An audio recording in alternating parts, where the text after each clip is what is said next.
Kaixo ikasleok, gaur ikusiko dugu zenbakien deskonposaketa eta faktorizazioa zuhaitzen bitartez.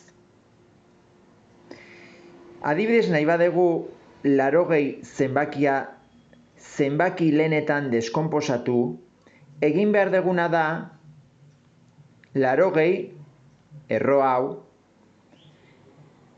bi biderkagaietan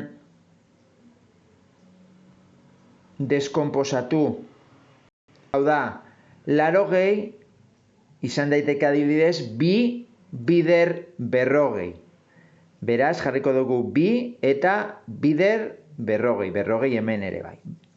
Beraz, hemen ja hosto bat izango dugu. Zenbaki lehen bat daukagunean, biderkagai bezala, ja hostoa geratzen da.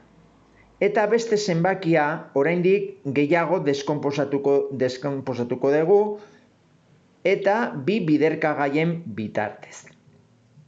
40 zenbakia, hau da adarra, izan daiteke adibidez 5 bider 8. 5 bider 8 da 40. Beraz, hemen ja daukagu hosto bat, zenbaki lehena delako 5 eta 8. 8 gehiago deskonposatu dezakegu. 8 izan daiteke bi bider 4. Beraz, adar hau deskonposatuko dugu bi hostoa eta 4 adar hau. Beraz, 4 deskonposatuko dugu bi biderkagaietan, bi bider 2. Eta badaukagu orain zuhaitza bukatuta. Zergatik hosto guztiak zenbaki lehenak direlako. Beraz, 80 zenbakiaren faktorizazioa izango da bi 4 aldiz ditugu, beraz bi ber 4 bider 5. 80 zenbakia izan ditzake zuhaitz ezberdinak.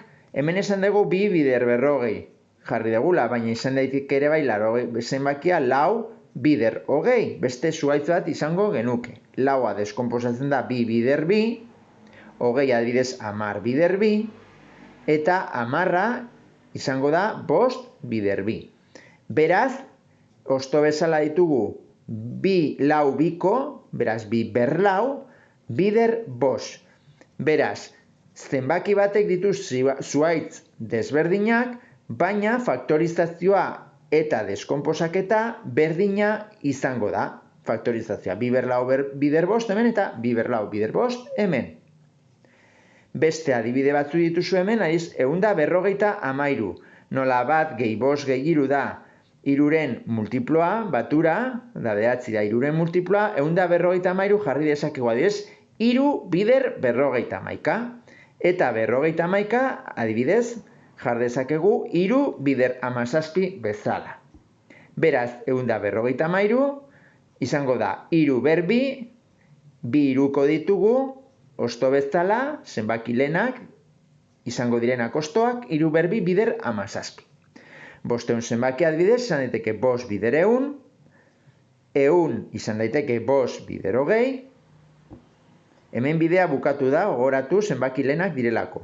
20 da 5 bider 4 adibidez, eta 4 da 2 bider 2. Beraz, faktorizatzen dugu 500 zenbakia, bia daukagu 2 aldiz, 2 ber 2, eta 5 3 aldiz, 5 ber 3. Beraz, 500 izango da 2 ber 2 bider 5 ber 3. Bale? Hau da, zenbakien deskonposaketa eta faktorizazioa zuhaitzen bidez horri buruz jakin behar dezutena.